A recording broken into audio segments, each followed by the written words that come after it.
So with that, I would like to welcome Amy Yee to the stage. Amy is an independent journalist who will be hosting today's conversation with Liza Gross. Liza runs the local media project at the Solutions Journalism Network, and she'll tell us about the halfway point of her project. So Amy, I'll hand it over to you. Great, thanks, Stephanie. I'm going to introduce Liza Gross of the Solutions Journalism Network.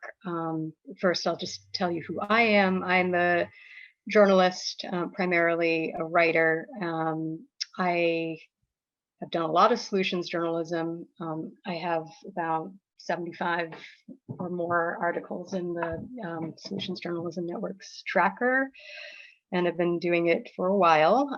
I used to work for the Financial Times in New York and India, in New Delhi, and then I went freelance and was still in India and reporting from Bangladesh and Nepal, and then also spent a couple of years reporting in Africa in 10 countries. I have gotten a few grants, so I'm going to be listening to Liza's presentation as someone who's received grants.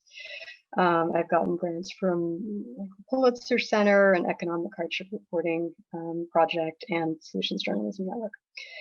So let me introduce Liza. She is going to be giving a presentation about the Newsroom Collaboratives. Liza is the Vice President of Practice Change at Solutions Journalism Network. She has more than 3 decades of experience in media. She was the managing editor of the Miami Herald. She was the executive editor of Nueva Dia in Puerto Rico. She was the publisher of Éxito, the Spanish language publication of the Chicago Tribune. And she was the executive director of the International Women's Media Foundation. So the format of this session is Liza will give a presentation, and we will have a Q&A at the end.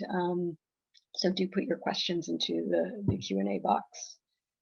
Without further ado, let's just dive in, and Liza can tell us more about the Newsroom collaborations.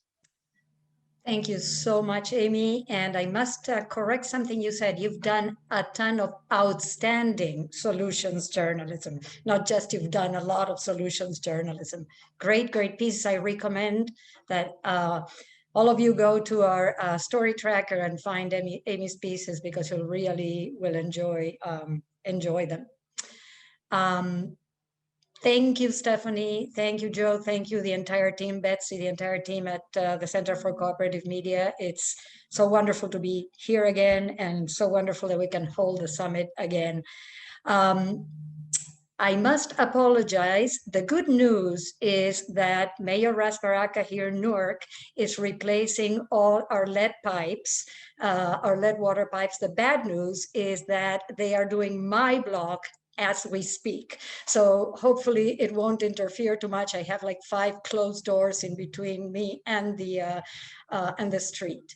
So without further ado, I will share my screen so that I can give you some details about the Solutions Journalism Project, the local media project of Solutions Journalism Network.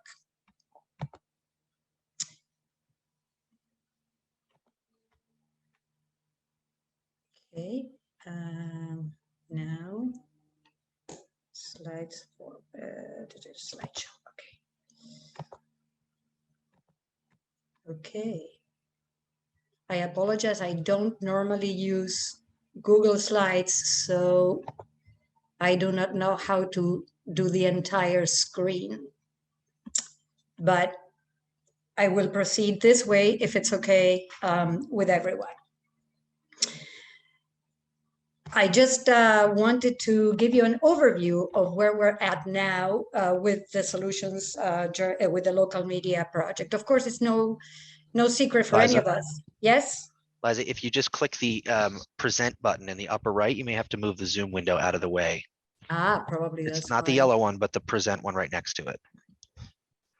Let me see. Just click and drag that window of our faces out of the way, and you can click present right there, the white button. Nope, that's go up a little bit. Right next to the yellow share button on the left. On the left. Ah, Right present. there. Hey, there you go. Awesome. All right, Awesome. we're in a, You're a genius. I always knew you were a genius. that's why they pay me the big bucks. Go ahead. Thank you, Joe. So it's no secret for any of us that journalism and the media industry is facing pretty severe challenges. I am not going to dwell on them much, but I just want to point these three in particular because these are the ones that the Local Media Project has set its intent on addressing. The decline and loss of content to address critical community information needs, the exacerbation of the news divide, where those informed are increasingly better informed and those less informed are increasingly less informed.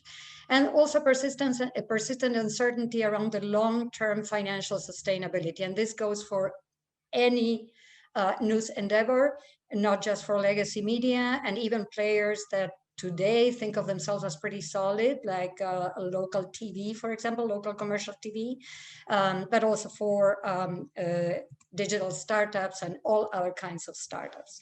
So this is what we're trying to solve for at the Local Media Project. We want to address these challenges by strengthening the media ecosystems through the establishment of solutions-based collaboratives as a viable, sustainable response.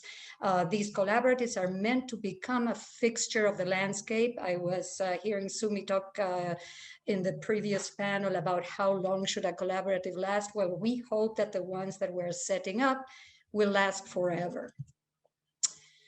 So we operate at the intersection of solutions, journalism, and news collaboratives. It's very important that our collaboratives, the collaboratives that we're setting up, embrace solutions journalism as the driver of their reporting. This does not mean that every single piece they produce will be a solutions journalism piece, but the entire project needs to be infused with a solutions perspective. And the other thing that we also really hope is that these collaboratives will focus on one challenge for the community at a time. It could be affordable housing. Last year, of course, COVID-19 became the topic, the urgent topic. It could be economic mobility, whatever the community chooses or the collaborative chooses, but focus on this topic with a solutions perspective for a long period of time. That's what we propose with our solutions-based collaboratives until you have changed the conversation around this topic. Where are we now? The Local Media Project started about 3 years ago, thanks to a grant from the Knight Foundation. Thank you very much, Alberto Ibarra, and thank you very much, Jennifer Preston and Karen Rundlet, who really were the main players in the, well, of course, Alberto is the main player, but the main individuals in Knight Foundation that got interested in our concept when they saw what was happening in Philadelphia, which was our original project. So right now we're halfway through, as Stephanie indicated, and we are at 9 collaboratives. Our goal is to wrap up this project in 2.5 more years with 15 of these collaboratives in various parts of the US. 7 are stewarded directly by us, by Solutions Journalism Network, with funding from Knight and the Ralph C. Wilson Foundation, which joined us a couple of years later. And 2 are a partnership with the Local Media Association. This morning, you heard the panelists talk about Chicago and Oklahoma City, and so we have an involvement there. 9 include ethnic media because we hope that all the collaboratives that we build are representative of the community they serve. So all our 9 collaboratives include ethnic media. 6 are producing Spanish language content consistently. 3 include LGBTQ media. And 6 of them include a participating academic institution. This is also important for us. When we think about a collaborative, we want to encourage those participants to think not only of what comes to our mind when we say news organization, but of other suitable organizations or institutions that might bring value, such as academic institutions. For example, Temple University is one of our most vital partners has been since inception in Philadelphia, Queen's University in our collaborative in Charlotte, Franklin Pierce in New Hampshire. We also encourage other institutions like libraries. And thinking really outside the box, we have an emerging collaborative that we hope will be launching over the next couple of weeks that will include a theater group, and another one that wants to include a choral group. And we think that this is a wonderful idea because we think of these collaboratives as transformational on many levels, and that would qualify. How do we tell stories? How do we find different ways to tell narratives? So here's what the picture looks like now. From the west to the east, we are in Wichita, in Oklahoma. We're in Charlotte, Northeast Ohio, or Neo-Sojo, as they are known, Solving for Chicago. And then the Southeast Michigan Journalism Collaborative and the Western New York Collaborative are going to be merging, or have recently merged, to become our first interstate collaborative. They are working on the topic of caregiving. And then, of course, Resolve Philadelphia, which started out as the reentry project over 3 years ago now, and the Granite State News Collaboratives, that's New Hampshire. So this is what we mean, our definition of a solutions-based news collaborative. We understand, and of course, Sarah Stonebelly has put together a wonderful grid of the different types of collaboratives and how they compare to each other and what is the level of involvement and what are their characteristics. This is how we define our collaboratives. A group of news organizations, such as libraries and universities, which formally work together with a long-term strategy for the purpose of better informing and engaging the community they serve with a solutions lens. And so this is why we sort of landed on this model after some trial and error, and we keep refining it also. I mean, we are learning every time we launch a collaborative, we learn something new, and we think that there's still a lot to be discovered and added to the field. So we want to prompt, first and foremost, because we're the Solutions Journalism Network, a culture shift among news practitioners. How do we see ourselves as journalists? How do we connect with the community we serve? How do we examine the premises and the frames that we use to modify, correct, augment, and to better serve and to better do our job? We want to foster entrepreneurship, creativity, and innovation. We know that we have some gaps in this area as journalists, and particularly, for example, in our level of comfort with technology, and also in the area of audience engagement. So there's much to be explored at this level.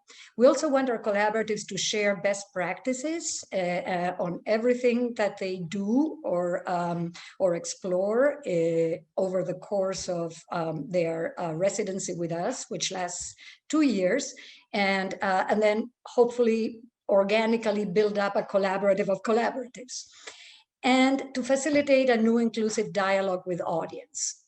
Cole Campbell has this fantastic definition that I really adopted, this, such that journalism becomes a system of democratic inquiry, a constant effort to generate public knowledge through exchange and testing of ideas among citizens. And that's the role, helping this process is the role we see our solutions collaboratives doing.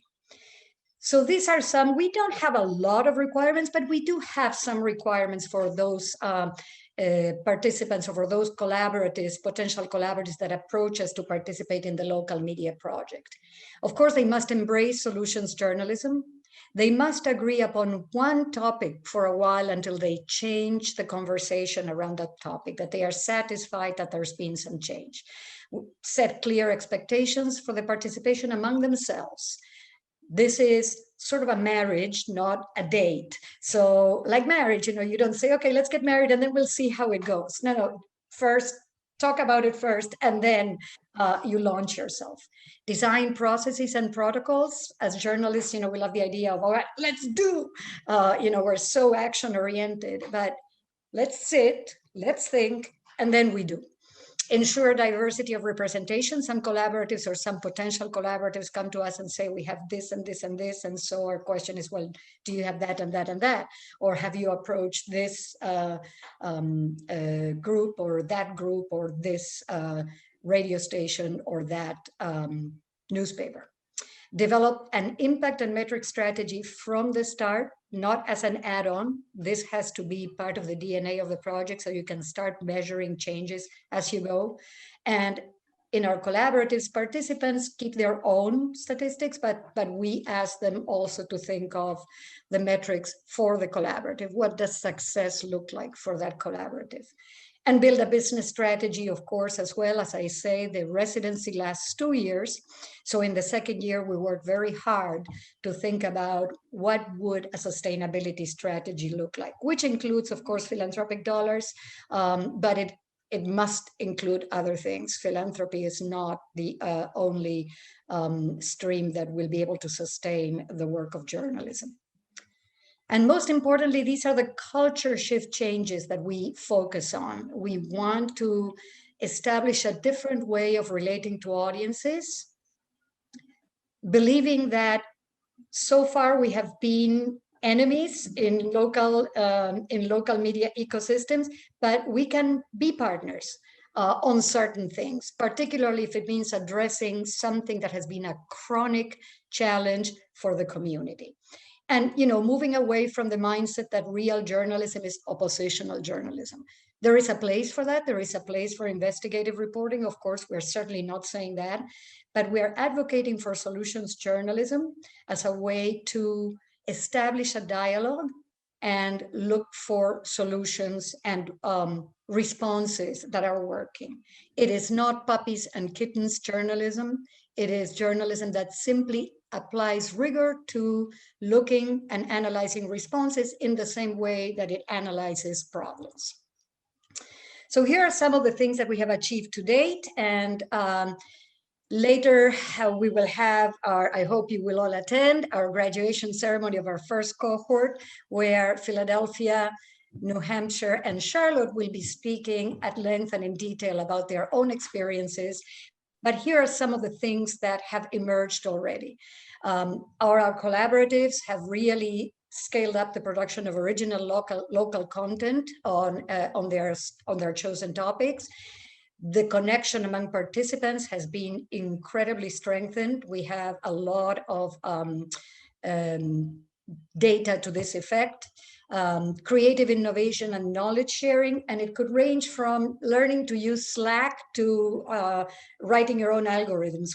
It can be anything, but really something that shows that you have raised your game in terms of being more comfortable with technology. Increased fundraising capability. We have already our collaboratives, these 3 collaborators have already raised money and have already been able to frame their narrative in a very positive way, individually and as a collaborative. Efficient use of resources, of course, that we hope that they will do that. What does a radio station bring that a legacy newsroom could benefit from, and vice versa? And inroads, of course, with new audience segments. Now, this cannot be thought of as a transactional thing. You know, it cannot be, okay, I am a newsroom and I am going to participate in this collaborative so I can get to talk to the Latinos because there is a Latino paper there.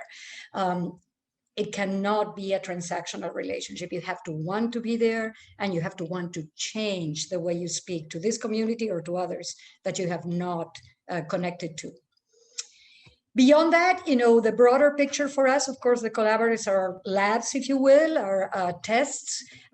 We are now engaged in a pretty massive research study with the incredible team of Elizabeth Hansen and Carrie Porter, because we want to understand more how collaboratives work, how they evolve, and how their insights can be integrated into other projects and we can advance the field. How it changes journalists, how it changes local media ecosystems, how it changes the consumers of news. We are already also putting together a resources library. We're using the Collaborative Summit to launch 2 guides, and one on audience engagement and one on impact, on how to measure impact. And then, of course, is our training curriculum. Solutions Journalism Network engages for 2 years with our collaboratives, and we bring all kinds of things. We do webinars, we bring resources, we connect, we show what others are doing in terms of business models, editorial processes, etc. And then, of course, we learn from the collaboratives, because every time they show us things that we had not thought of. So this is where we're at now at the local media project. We are looking to incorporate 4 new collaboratives into this mix pretty soon. 2 are pretty advanced in conversations and 2 are a little bit behind, but we are pretty confident that we will be able to launch officially with them pretty soon. So Amy, here is what my email. Of course, I know that Stephanie or Joe or someone from the Center for Cooperative Media will drop it in the chat at some point, but if you just want to take note. Okay, I think I'm unmuted. I am having like major construction outside as well. You do? Liza. Yeah, so I actually got kicked out for a minute, but I managed to get back in. So I hope my connection stays stable long enough. Thank you for your presentation. It was great to learn about this, even though I've known Solutions Journalism Network for a long time. I didn't know about this particular project. So from the grant perspective, I know about some of the individual grants, but this is quite different. So thanks for the overview.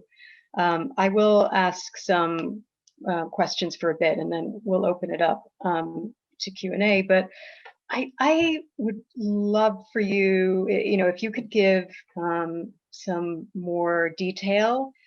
Perhaps you could allude to one of the specific projects. I'm still trying to get like a picture of what it means to do, this kind of collaborative project. So, for example, I did read the blog post on Solutions Journalism Network's website about the collaborative in New Hampshire, Granite State News, and it sounds like teaming up with lots of different media organizations and perhaps some other institutions like libraries. I don't think the one in New Hampshire included that, but I don't remember exactly. And then working together to share content, and also teaming up with marketing and social media. So that's my very broad understanding, but I wonder if you could give a bit more detail and perhaps refer to one of the specific projects. I also wonder how the collaborations are organized. Like if you have a lot of partners, like 10, is there one point organization or outlet, or do they all, collaborate together? How does that work? I mean, it's kind of hard to be organized in just one newsroom, in your own newsroom, much less across like 10 or more partners. Yes, let me say that our collaboratives range in size from Charlotte being our most petite one now, with 6 news partners and 2 non-news institutions, the Mecklenburg Library, which has been a stellar contributor to the collaborative, and Queen's University, to Philadelphia, which of course now has almost 30 partners, but they've been added for a while. So yes, they range in size. And the last thing we want is to create a burden for the individual news organizations or for the individual organizations that want to participate. So we strongly suggest that they hire a project manager. And this was also brought up in a previous panel. It is very important that participants in a collaborative don't feel that this is just another, one more burden, one more thing that I need to pay attention to or organize. So you need that project management role in there, whether you're a smaller collaborative, but of course, much more so if you are a larger collaborative. Every relationship, collaboratives have their ups and downs, of course. The first months are euphoria, we're together, we're launching, and then of course it's a long haul project. So sometimes disagreement happens, sometimes things need to be resolved, but we always encourage them to resolve them together and there. Don't start talking separately in your periodic meetings. Go there, bring it up, say what you think, and see how can this be resolved. For example, there may be tension between, we know that this is no secret, that say entrepreneurial digital startups have their built-in thoughts about legacy newsrooms, and legacy newsrooms have their built-in thoughts about digital startups. And so sometimes these need to be worked out in the process as you go along, when you're deciding coverage, when you're deciding how to spend money. I should have mentioned that. We bring in a significant financial support for the collaborative for 2 years. But this is money that needs to be spent in the collaborative. We're not saying, okay, you participant get a little bit or you get a little bit, but the decisions around spending need to be collective, need to be decided among all participants. We are going to go for this reporting trip. We are going to do this audience engagement event. We are going to spend X amount of money to build a database on, a new database on the topic we're covering. All of this happens in the periodic meetings that the collaboratives have. They meet, some meet once every 2 weeks, others meet once every 3 weeks. Some at the beginning met every week. So we leave that up to them. But it's this constant contact and this constant conversation that is capable of building and forging a different relationship, a different understanding and collaboration. I mean, chances are that when you're talking about covering a specific story, you will have discussed it in your meeting before you run out and cover it. So everybody's aware of what's coming down the pipe. And how do you make your coverage more than just a collection of stories, but certainly really something that will infuse that topic with new energy and a new way, a new frame, so that consumers can become engaged with it. So that happens when you do a lot of meetings where many times it looks like nothing is happening. Other times we argue, and other times it all looks fantastic. Your first question had to do with how do they come together? We normally work in Philadelphia. Of course, there was a different story because we're already working there. And Jean Friedman, that may not, hopefully she's here, but definitely you will meet her in the graduation ceremony, was what we call our first enthusiastic convener, along with Jane Van Bergen of the Philadelphia Inquirer. Jane has since retired. After plotting the collaborative that changed the local media landscape in Philadelphia. And so that's what we look for. We look for this enthusiastic convener. There is always 1 or 2 or 3 that say, okay, I'm going to rally the troops. I'm going to extend an invitation to other organizations here, see if they want to work in a collaboration, in a solutions-based collaboration, and see what happens. And then we have what we call our origin meeting, where they all meet for the first time. And sometimes, this origin meeting is like, I describe it like a subway car in New York City in the summer with no air conditioning. Everybody is kind of very uncomfortably looking and what's going on, but that dissipates pretty quickly. And that's when also people decide that, well, this is not for me, or yeah, I'm enthused about this, I'm jumping in, or, I'll wait and see, let's talk some more. Some of those prep meetings, maybe we have 2 or 3 before official launch, but it can be spread over 2 or 3 months, and then side conversations also take place. So the process of putting it together takes its time in order to ensure that all of these issues are resolved before you get onto the dance floor. It's a huge amount of coordination. I'm curious, what is the range of the size of the grants? Didn't say on SJN's website. Can you say anything about that? I know what they are for individuals. They're around 5,000. So just for people who are listening who are curious. So these grants, I assume, are bigger since there are more partners. I also wonder how much things change from the inception of the project over time, since these are longer time periods too. And as more players come in, then things might change. And then the other question I have is, do you look for particular themes? Like, would a project have to focus on, let's say, like healthcare for their project, or is it just solutions broadly? Yes, thank you. Thank you for that question. Of course, the amount of financial support depends on the funder. And we have two main funders. One is the Knight Foundation, and the other one is the Ralph C. Wilson Jr. Foundation. And the Knight Foundation is a pretty robust grant, and sometimes we do it on our own, but sometimes we do it in partnership with another group, as is the case of LMA. So our investment becomes modest and more modest than would be if we were stewarding it only ourselves. But our collaboratives can expect, about 100,000 a year for 2 years. By then, hopefully, they will have developed a plan. Ralph C. Wilson is also a robust grant. It's a little bit less than that. But those two collaboratives are now actively engaged in reinforcing the sources of revenue. Of course, we would, like any collaborative, we would want more support.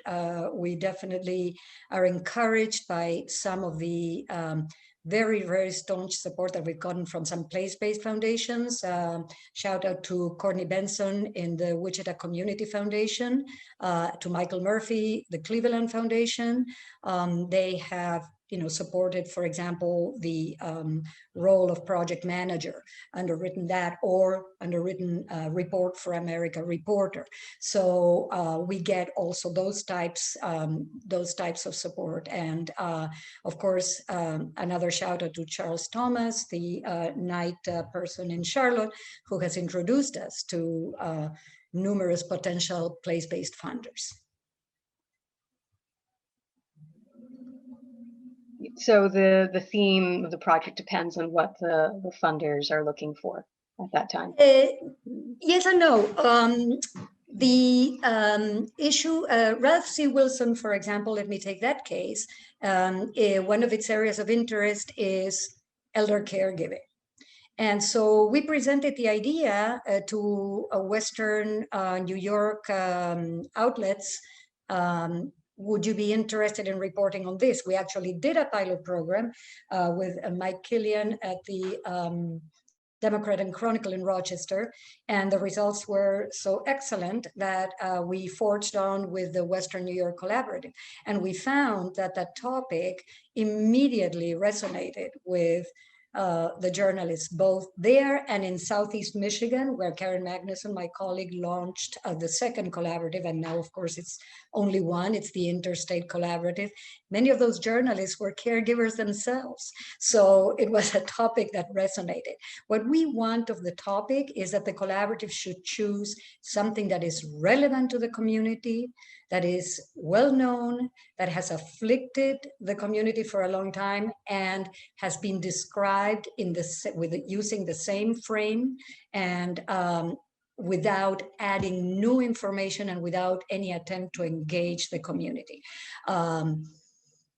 Charlotte settled on affordable housing, and it turns out that affordable housing is the topic. Of course, our collaboratives pivoted to COVID-19 last year, but they are now returning to that original topic. However, adding the COVID-19 consequences that will be with us for a long time. Yeah, so there are many instances where projects pivot and shift, and that's okay, because sometimes, I know when I'm doing my own reporting, the initial plan that I submitted changes a lot after 6 months of reporting, and other stories come up, and things they happen kind of organically.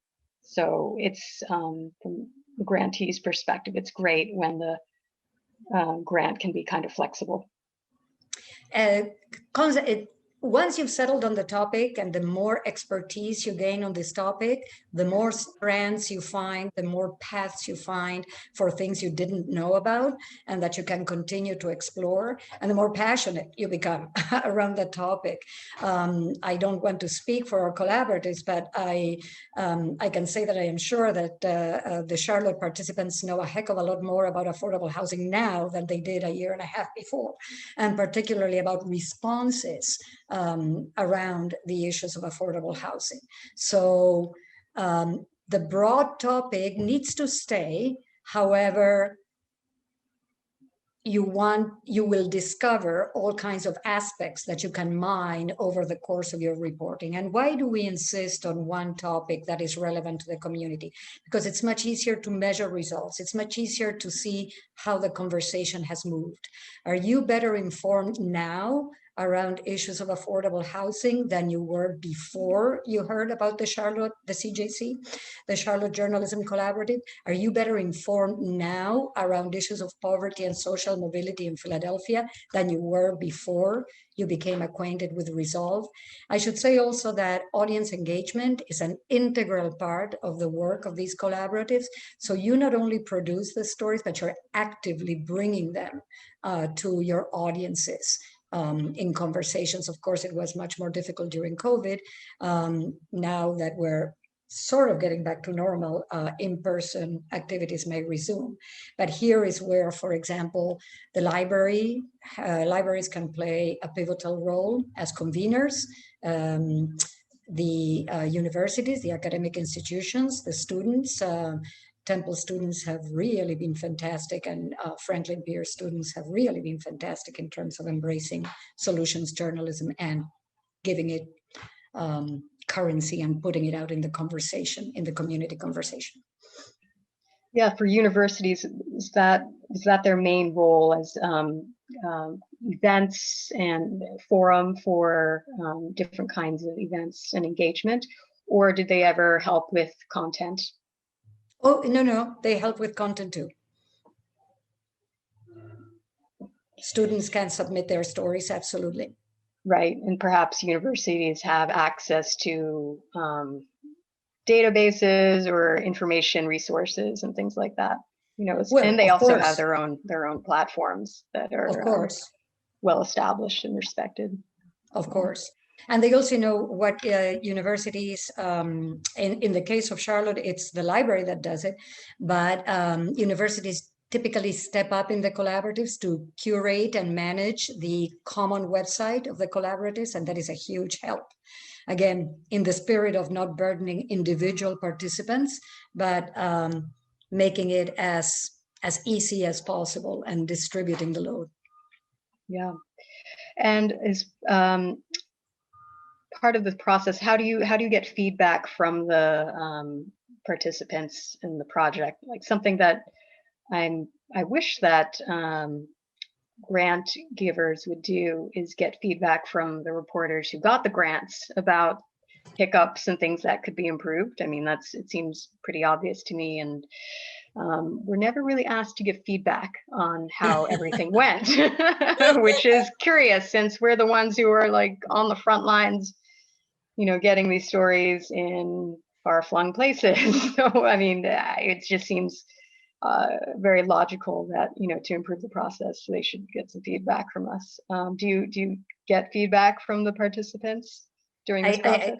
I totally take your point, Amy. Let me clarify, though, of course, that we are grantees ourselves, right, and then we re-grant. So we do also have obligations to the Knight Foundation and the Ralph C. Wilson Foundation to report on progress and on what's going on with the collaborative. So we do ask for information, if nothing else, for that reason.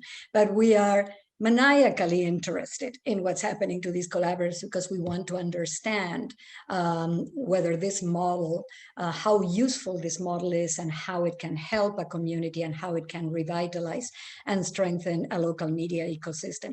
Our team is petite, but we do have point folks assigned to each collaborative. Leah Todd works with Ohio, with Neo Sojo, and with New Hampshire. Amy Maestas works with Wichita and the folks in Oklahoma. She's starting to deepen that relationship. Karen Magnuson works with the Interstate Collaborative. And of course, Delaney Butler, our coordinator, works with all of them because she facilitates all kinds of issues related to logistics and how these collaboratives move. And I, of course, jump from collaborative to collaborative and try to keep my presence there. We don't want to be intrusive, but we want to be seen as partners that happen to bring funding, not as funders. So we are really, really interested in what's going on. And we're very interested in hearing feedback, even if it isn't happy feedback, because we want to know where the pitfalls are so that we can sort them out and avoid them in the future. Yeah, I'm glad to hear that. I think feedback from reporters on the ground is essential. So this it ties into a question in the Q&A, but you mentioned your funders and what they're looking for. How are they measuring impact? I mean, they want to know that, you know, their funding made a difference. So what are they looking at? I mean, sometimes these indicators can be like, you know, not the best, like is, you know, the number of Twitter likes really like the best way to measure social impact. And then on the other hand, you know, funders really want you to have like changed a law or put someone in jail. You know, that's not always going to happen. So especially, that seems to be like the thing that people are looking for. And I just think that's often not the best measure. So how are they looking at impact? Yeah, your point is totally well taken. I was listening a couple of weeks ago to a webinar from the engagement person of The Guardian, I can't remember her first name, Stanford, I believe it was her last name, or Sanford. And she was talking about modern metrics and the need to get away from vanity metrics. Not that they are useless, but they only tell a very narrow piece of the story. So what we tell our collaboratives is, devote a lot of time while you're getting together to think, what would success look like for you? What does changing the narrative around this topic look like for you? Don't choose 15 objectives. Think about 4 or 5 and organize them as low-hanging fruit, a little bit more level of difficulty, and very difficult. Very difficult would be, for example, knocking over, you know, the head of the agency and getting, you know, a new person in there. Those are policy changes. Those, of course, are the most difficult to tie conclusively. Oh, it was because of the work of the collaborative. It could be, but maybe not, or maybe it was one factor and there were others. But there are other things that can be measured. You can take a baseline survey, for example, in the community around elder care issues, and then administer the same survey 8 months later, after you've done a lot of audience engagement, you've produced a lot of content, and see if knowledge on this topic has improved. Compare the responses that came with the initial survey and how have they developed now. And there are 2 things that we are interested in seeing. One is, of course, the impact of the reporting. What does success look like there, both quantitatively and qualitatively? But for me and for the local media project, and what, you know, I talk a lot about with funders, is the mindset change among journalists. You know, how do we move from paradigms that now may not be serving as well? Maybe we're fine for a certain time and place, but clearly insufficient now. And if we don't change ourselves, we won't be able to change the content we produce in order to connect with audiences. So those are my, you know, that's one of my main drivers. And we do that a lot through, we hope that the research we're engaged in can show us some of that now, but also through qualitative, you know, through comments. What did the collaborative talk about at the beginning? How do they look at this issue 8 months later?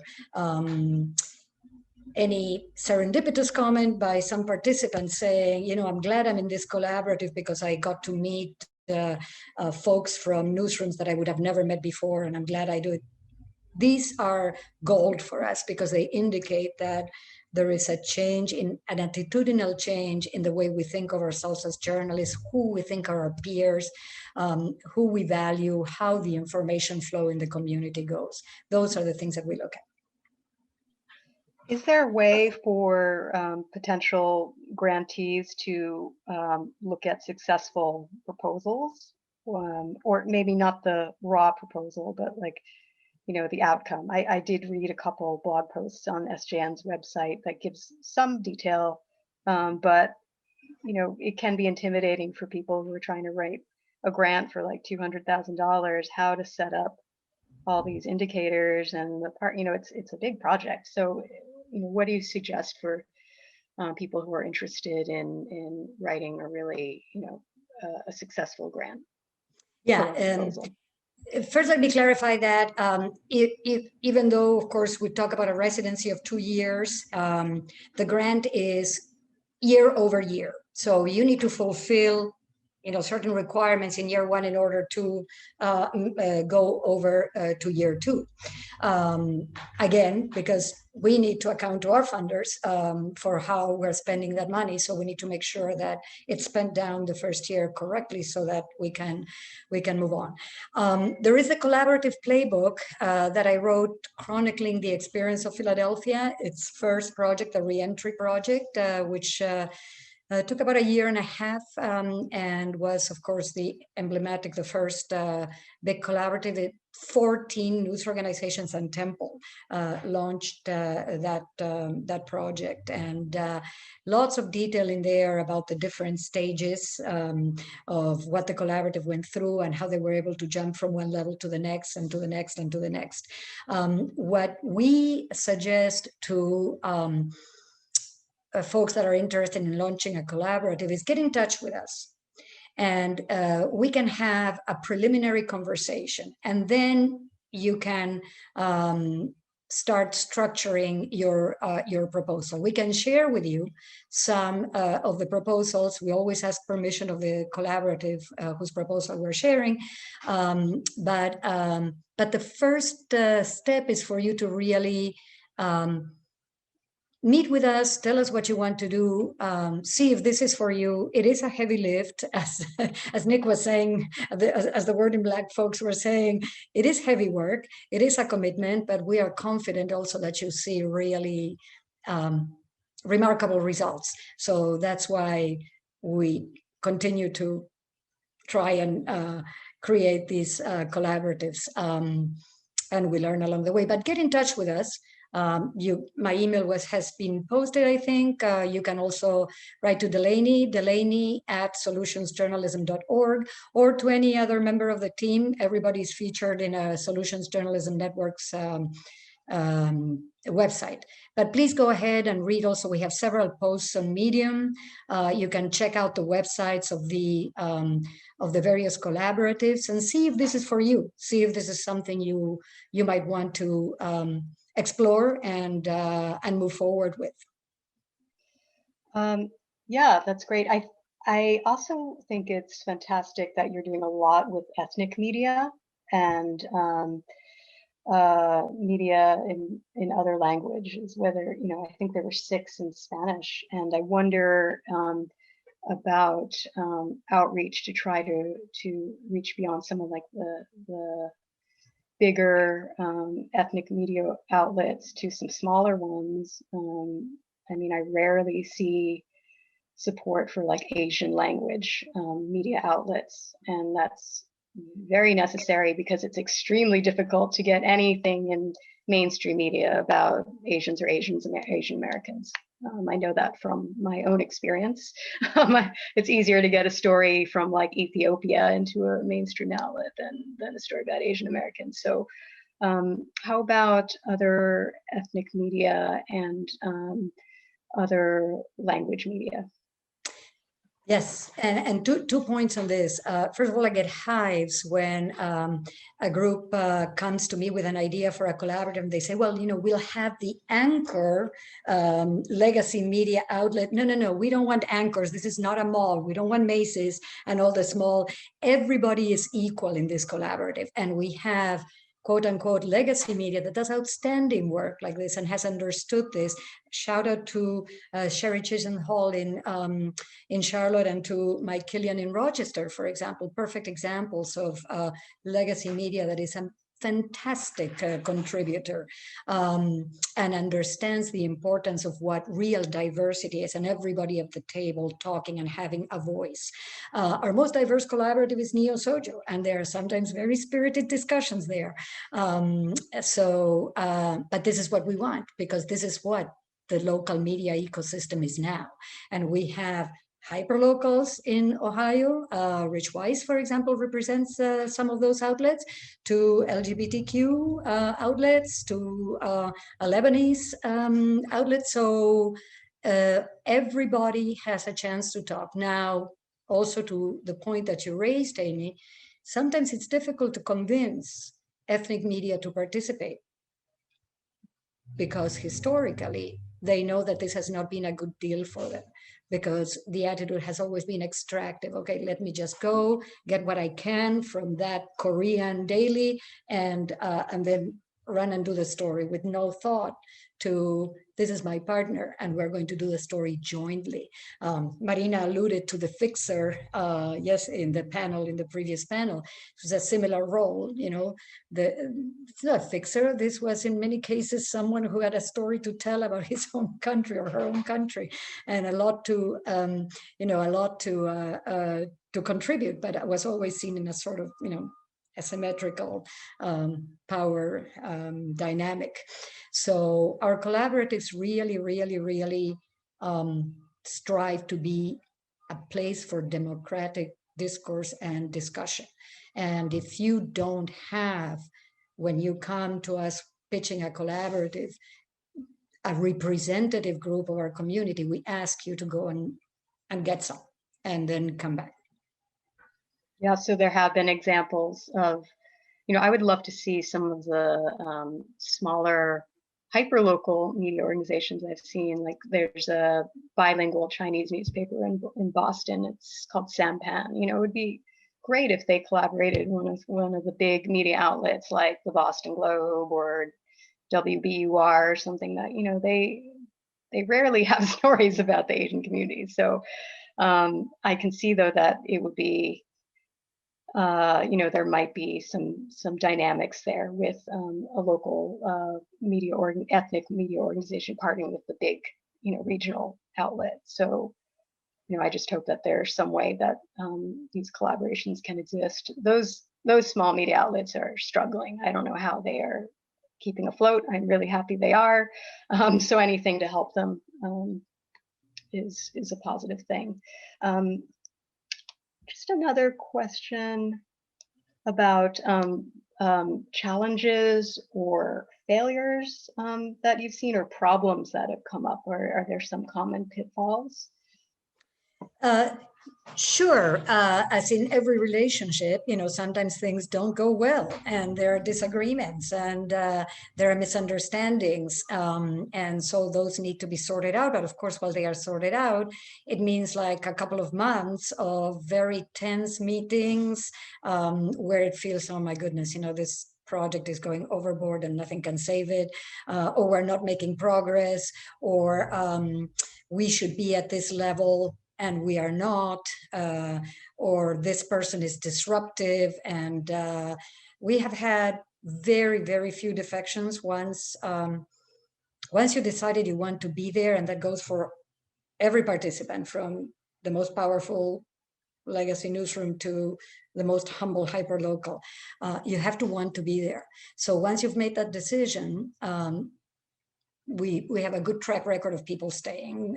I could count maybe with the fingers of one hand those that have dropped off once the collaborative has gotten launched. However, there are good days and bad days. So now in terms of challenges in general, I would say, but this is not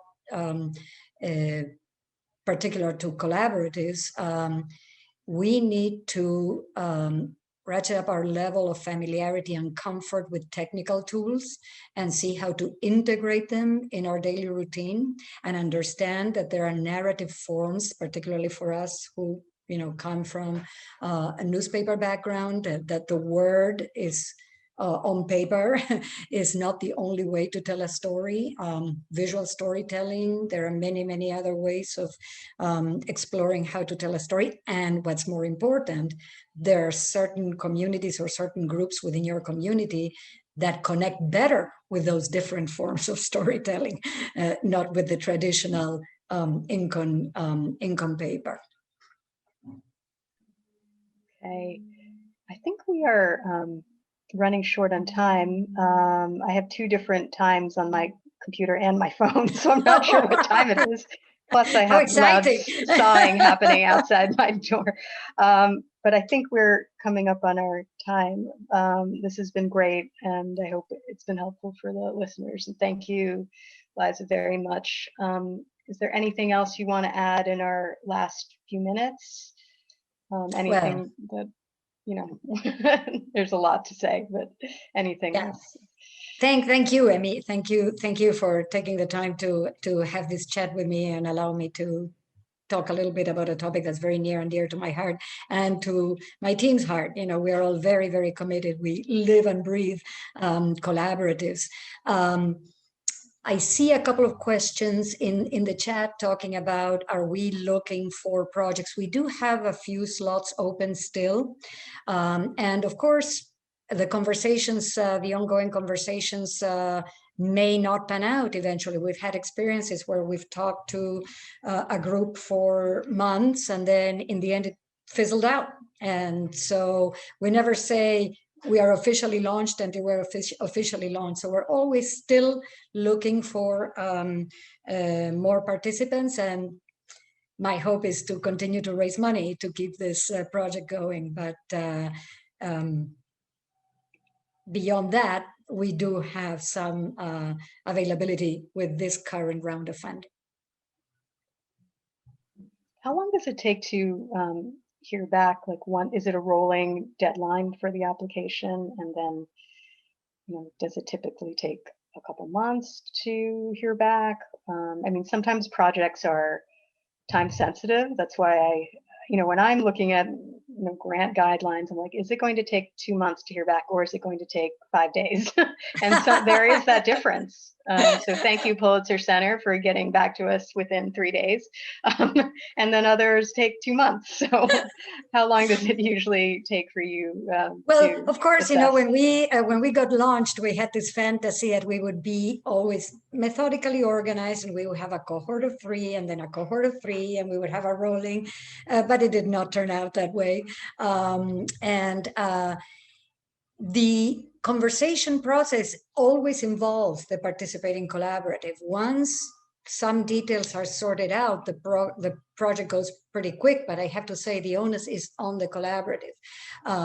We need the proposal, we need the memorandum of understanding. So we walk everyone through the process very carefully, and we're always available, but we don't do it. They need to do it. So it goes as fast and as smooth as the collaborative can afford it, because of course, participants have their day job as well.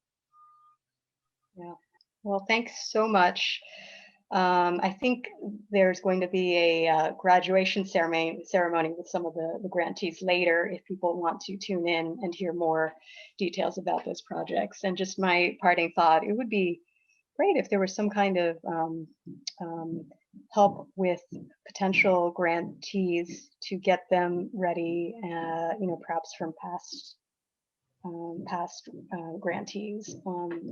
I just feel like some of the media outlets who are most in need, they don't necessarily have the person who can devote the hours to this. So I would love to see a way to build capacity with those. Yes, this is outlets. true. Yeah. This is true. Yeah. Capacity. So that's why I always say, we have some merit in this, but the real heroes of this are all the journalists and all the editors and all the professors and the folks from the library that stayed with this project for day in, day out, week in, week out, month in, month out, because they believe in it and they feel they are going somewhere with it. So Okay, great. kudos to all our journalists and those associated with our collaboratives.